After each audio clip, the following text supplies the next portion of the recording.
Hey guys, welcome back to the channel. This video we're gonna install a new gauge cluster on the R9T. This one here, that's the Koso DL-04. I got the DKdesign version that basically has a different look. This is the matte black version. There's literally nothing around. It just has the 90 branding here.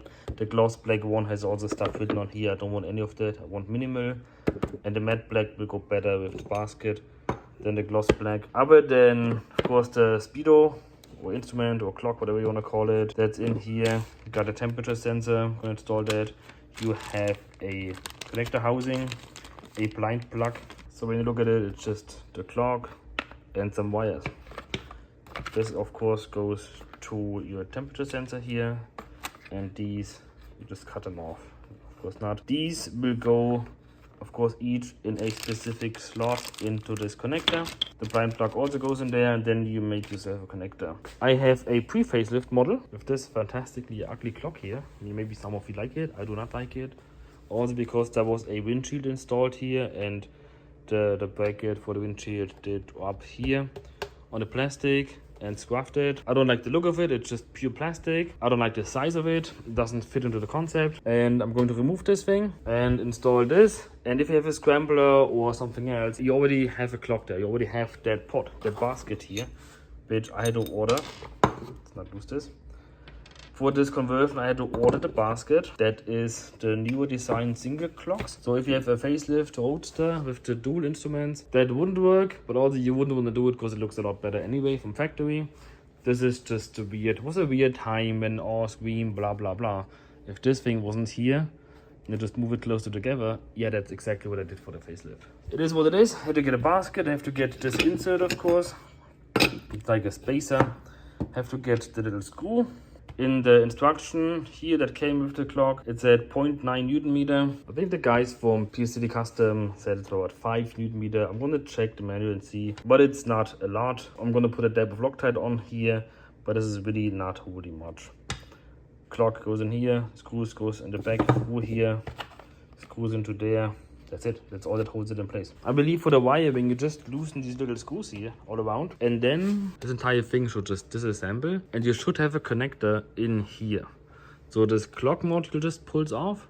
Then, of course, you can also remove the basket. And you're left with a connector in there, which then should connect to the one that you still have to assemble. And you already saw this little bracket here. It's a low bracket. You will need this for this model. You just install it here with 2 screws only. And then the clock sits right here. So I actually think I'm gonna like that look of it. Have to, of course, then see how it works with the light. Light is not here now, so it's not in the way. So I can, fiddle the wiring however I need to.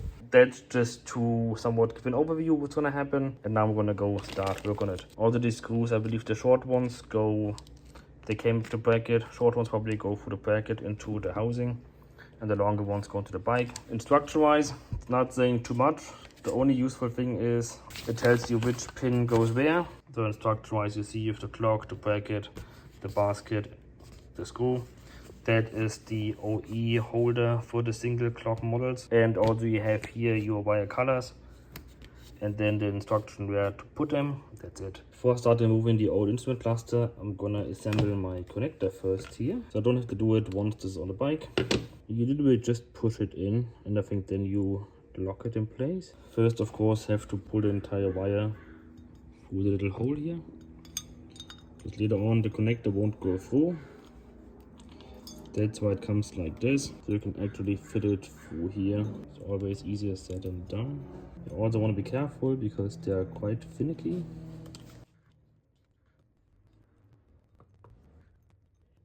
There we go. Just be careful not to bend any of those pins. Now, of course, you still need the spacer here. Goes only in one direction. And then you can place, you have this little wedge here that goes down there. And place this in. And just like that, it's in. Screw goes in. I'm going to add a dab of Loctite. You see, they say 0.9 Newton meter. Pretty much nothing. It's a T25. You use a tool that can't create so much torque.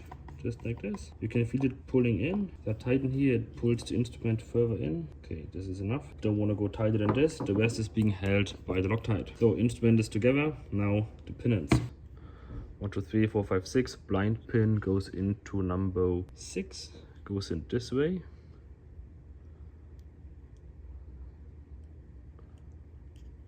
Just push that thing in.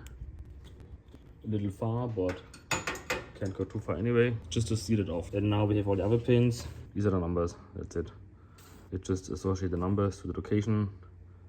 And it pretty much already tells you which color goes into which spot, because it's the same numbers. And you have to pay a little attention on there. You see there's a release clip on the top for the top one and the bottom. So usually you have a little clip on here, a little pusher pins here. You can push to release it again. They usually point outwards, and that's the case here. So this little hook is up for the top 3 and down for the bottom 2. You hear it go click. So now connector is done. Just have to still secure it. So this is a little tricky. I try to show you. Just use the tool, but there is no tool. I just use a pick, and you just move this over. I already moved this one over here. You see this is now clicked in this place. It was here, just like this one. And this I'm gonna pull over to the right side. We're gonna pull it over to grab it here, and you lock it. Do you see? Now it moved to here. And now this is locked. If you want to remove the cables, or you have to remove the cables, you have to probably push in here and move this over and this over to unlock it, and then you can remove the pins again and the cables. But now this connector is ready to go. So quickly before I remove it, I want to show you what you're looking at. I mean, you probably have the same thing, but just for the sake of completeness on the video here, I mean, this literally is the size of the fork. Quite massive. Also, when you start it up, that's the test one through. It's nice to have all the lights and blah blah, everything there. Now it's going to take it down. So now let's remove all the screws. Those are T9s. It's the first time I actually have to use a T9 Torx. I'm glad I have one. You take this thing out. There it is. It's a back cover connector here.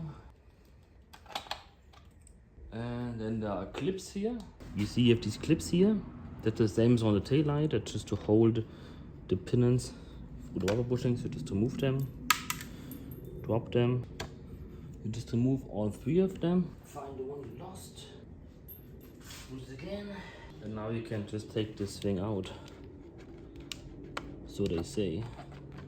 There you go. Now for the bracket here, you have 4 screws down there, and the most outer one here, left hand side, the 4th one, is holding onto this wire. The T25, I use a little wobbly extension here, makes it a little easier.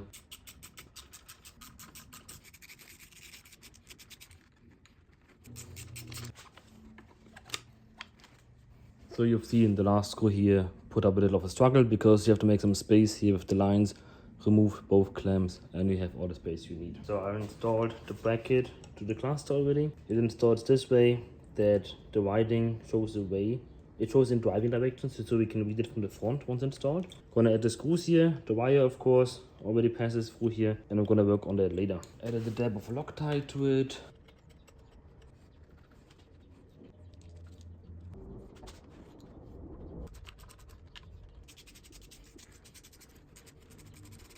Got everything back in its place and connected. Of course, this has to be cleaned up. Also install the temperature sensor for the time being, because I wanna fire it up, see what it looks like.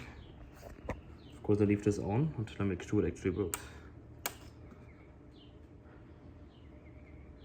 Takes a little longer than the original one, but there we go, straight out of the box.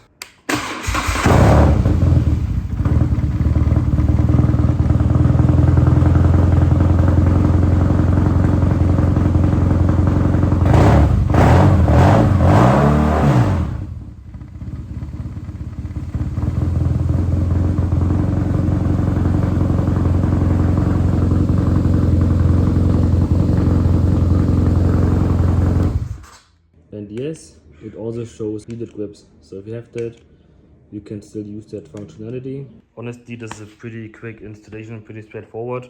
I'm going to link the parts in the description, kind of all of them, because the Koso is one thing. And again, this specific one is a DKdesign. That's why there's nothing around here. If you take a Koso, it has like a Koso with the race flag down here. And this one should actually say, yeah, DKdesign. If you don't have it, like if you come from like a pre-facelift Roadster or Classic, whatever you want to call it, you need this new pot, you need the spacer inside, you need the screw, and that is it.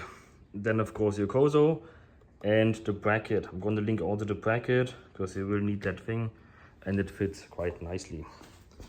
I will install a different handlebar, but it doesn't affect this block here. And yes, I'm aware of the Motogadget Mini, the little half circle fingers with all red LEDs. I don't think it would work on my build here if you put on clip-ons. So you clean up this entire block here. Yes, having this little Mini in here would be nice. But I don't plan, at the moment at least, not on putting on clip-ons because I'm not the tallest and it's quite a stretch. So I want to drive it first, see how I like it. Of course, after installing the other handlebar. So the instruction manual doesn't say much about how to install the sensor other than don't force it, be gentle, add some lubricant, some temperature resistant lubricant. I'm probably gonna add some copper paste to it. This is copper, the paste is copper, should, you know, have best transfer. But nothing about location and so on. So what I decided, I'm going to, this is the right side, put it in somewhere in here, one of those fins, somewhere in the middle, as far as I can go. And then the wire comes out here on the front, under the tank. There's a little bracket that can snatch the wire. And then I'll probably go behind this bracket here, something like this. So then the connector would live somewhere there and tuck it somewhere in. I don't want to remove the tank at this point. I have to still see where I tuck the other cables in. So here you look, that's where it sits. This way, the cable actually goes away from the radiator, with the oil cooler actually. Also just the radiator, instead of going along with it, you know, and maybe melting, burning. I don't want to have cables really there, so I'm fine with that. And then I just sort my wiring out here, probably tuck it in somewhere there behind the horn, who knows. And that's it, lamp on, done. So just showing you what I did here with the wiring. It could be a little bit long, would be nice, but comes out here. I took it to the left side and tucked it in there. And the wire, the motorcycle harness, comes out from here. So I took that inside here. So the wire harness goes in here. And the connector, you still see the colorful cables here, go in there. And they fit pretty much right there. It's a close fit. Of course, you have to check that, you know, lock to lock your steering. I'm still gonna wrap this in electrical tape maybe, so it doesn't show like that. The cable for the temperature sensor, I pulled it in here, and of course comes up here. You see there, it comes up here. And then there's a loop, and I just tossed it in there. But yeah, if you have the even smaller one, the Mini, it's just this little disc here, and the wiring is really exposed. So I'm glad with it looks for the time being. And I decided to finish the video with a little before and after comparison, so you get an idea what this cluster looks like from different angles, front, side, top, whatever. Thank you for watching. I hope you like the stuff I'm doing here. Hope it's helping you for your build. If so, subscribe, leave a like, comment. I read the comments. I usually try to get back to comments when there's a question, so go for it.